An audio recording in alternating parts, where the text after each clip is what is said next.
Hello बच्चों, circulatory system में heart की इंटरनल स्ट्रक्चर हम पढ़ चुके। आज हम बात करेंगे हृदय का चालन तंत्र या कंडक्टिंग सिस्टम ऑफ हार्ट। ठीक है, आपको पता है कि ह्यूमन हार्ट मायोजेनिक हार्ट है, कंटिन्यूस उसके अंदर पल्सेशन होता रहता है, रिदमिक पल्सेशन होता रहता है, लयबद्ध संकुचन होता रहता है और औसतन 72 टाइम पर मिनट हमारी जो पल्सेशन है ना, वो रहती है 1 मिनट के अंदर। ठीक, यानी कि 1 मिनट में हमारा हृदय 72 बार पल्सेशन करता है। ठीक, अब ये पल्सेशन कैसे है हमारे पूरे हार्ट में, यानी कि ऑरिकल्स में, आर्ट्रियम में, वेंट्रिकल्स में कैसे ये प्रसारित होता है, संचरित होता है, इसका कम्युनिकेशन कैसे होता है, आज हम उसके बारे में बात करेंगे। आप देखें कि कंडक्टिंग सिस्टम ऑफ हार्ट, ठीक, हमको पता है कि ह्यूमन हार्ट मायोजेनिक हार्ट है, यानी हृदय स्पंदन की जो शुरुआत है वो मांसपेशियों से होती है।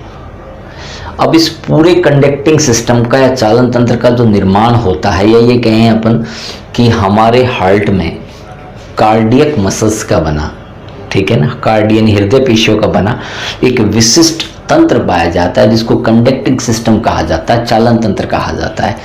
इस तंत्र का निर्माण कौन कौन कर रहा है, आप यहाँ स्ट्रक्चर में देखें। ये SA नोड है, sino auricular node,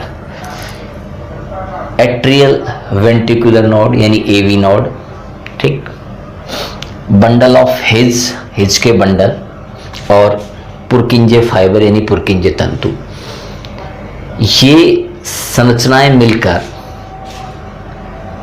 cardiac conducting system या कंडक्टिंग सिस्टम बनाती हैं। ठीक, यहां एक सबसे इंपॉर्टेंट स्ट्रक्चर है SA नोड,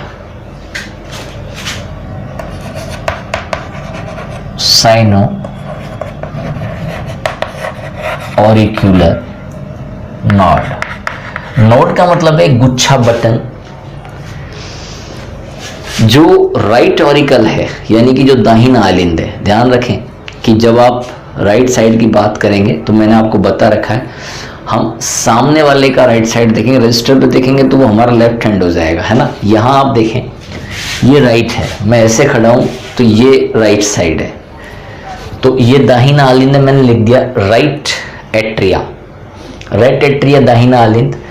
ये वाला जो छिद्र है ये सुपीरियर वेना कैवा का छिद्र है, यानी अग्र महाशिरा का छिद्र है।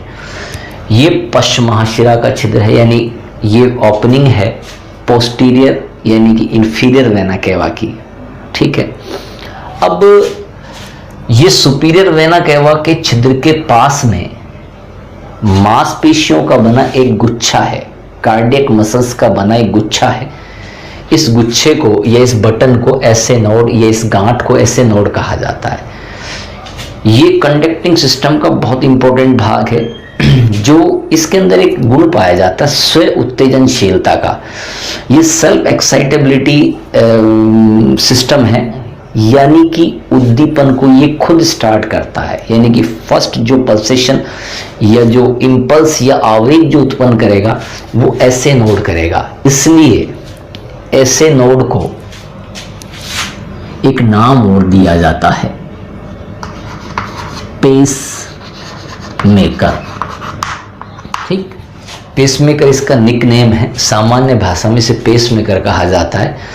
जिन व्यक्तियों में हार्ट की पल्सेशन की परेशानी होती है, ठीक है ना, और जब डायग्नोस किया जाता है, जब टेस्टिंग की जाती है और पता लगता है कि उनकी SA नोड में खराबी है, तो उनको आर्टिफिशियल पेसमेकर लगाया जाता है। यानी कि इनिशिएटिंग जो हो रहा है ना, जो शुरुआत हो रही है स्पंदन की, तो ये सेल्फ एक्साइट होके आवेग उत्पन्न करेगा। तो सबसे पहला जो आवेग उत्पन्न होगा वो किस नोड में उत्पन्न होगा, साइनो ऑरिक्यूलर नोड यानी कि SA नोड में उत्पन्न होगा। पहला आवेग SA नोड में उत्पन्न हुआ। अब ये आवेग तुरंत ही क्योंकि आलिंदों की भित्ति पतली होती है, आर्टरिया की जो वाल है वो थिन है, तो ये क्या है, लेफ्ट ऑरिकल के अंदर भी प्रसारित हो जाएंगे, संचरित हो जाएंगे। तो ये लगभग दोनों एक साथ कंट्रैक्ट होते हैं, संकुचित होते हैं। तो जो आवेग ऐसे नोड में उत्पन्न हुए वो किधर और प्रसारित हो गए, लेफ्ट एट्रिया में, यानी कि बाएं आलिंद के अंदर और प्रसारित हो गए। अब इसके बाद आप देखना, ये आवेग एक ये जो इंटर ऑरिकुलर सेप्टम है ना, जिसको आंतर आलिंदीय पट कहते हैं, इसमें इसके पास में है ना, इस पट के बिल्कुल पास में एक नोड और है जिसको ऑरिकुलर वेंट्रिकुलर नोड कहा जाता है, एवी नोड, आलिंदीय निलयी पर्व, ठीक है ना। इसको कहा जाता है शिरा आलिंद पर्व। साइनो ऑरिकुलर नोड शिरा आलिंद पर्व, एट्रियल वेंट्रिकुलर नोड आलिंदीय निलयी पर्व। तो यहां से जो इंपल्स हैं, आवेग, वो किस में संचरित हो गए, एवी नोड से। अब बात आ जाती है वेंट्रिकल्स की वॉल की। तो वेंट्रिकल्स की जो वॉल है वो मोटी होती है, नीलेव की दीवार है वो मोटी होती है। तो नीलेव की दीवार में आवेग या ये कहें पल्सेशन को पहुंचाने के लिए, आवेगों को पहुंचाने के लिए तंत्रिका तंतुओं का जाल फैला रहता है। तो यहाँ पर जो जाल फैला हुआ है, आप इसको देखें, ये एवी नोड से बंडल ऑफ हिज, ये दोनों जो रेशे हैं ये बंडल ऑफ हिज के हैं। अब ये बंडल ऑफ हिज आगे जाके डिवाइड हो जाएगा और लेफ्ट और राइट साइड में डिवाइड हो जाएगा नीले की दीवार के अंदर। तो नीले की दीवार में जब ये डिवाइड होगा, अंदर की तरफ चला जाएगा, तो ये जो फाइबर हैं ये कहलाएंगे पुरकिंजे फाइबर, ठीक। तो चार चीजें हो गई, SA node, AV node, bundle of His और पुरकिंजे फाइबर। इन चारों ने मिलके हार्ट का क्या बना लिया, कंडक्टिंग सिस्टम बना लिया। जो आवेग थे, जो इंपल्स थे, पहले किस में थे, एसए नोड में, इसमें सबसे पहले उत्पन्न हुए। इसके बाद में एवी नोड में आए और यही एसए नोड से किस में प्रसारित हो गए, एलएम में प्रसारित हो गए, यानी कि लेफ्ट एट्रिया के अंदर प्रसारित हो गए। इसके बाद में एवी नोड से जो ये धागे आ रहे हैं इनको बोलेंगे हम bundle of his. Bundle of his आगे जाके, क्योंकि नीलों की दीवार मोटी, नीलों में संकुचन को प्रसारित करने के लिए इसको दो हिस्सों में बंटना पड़ेगा।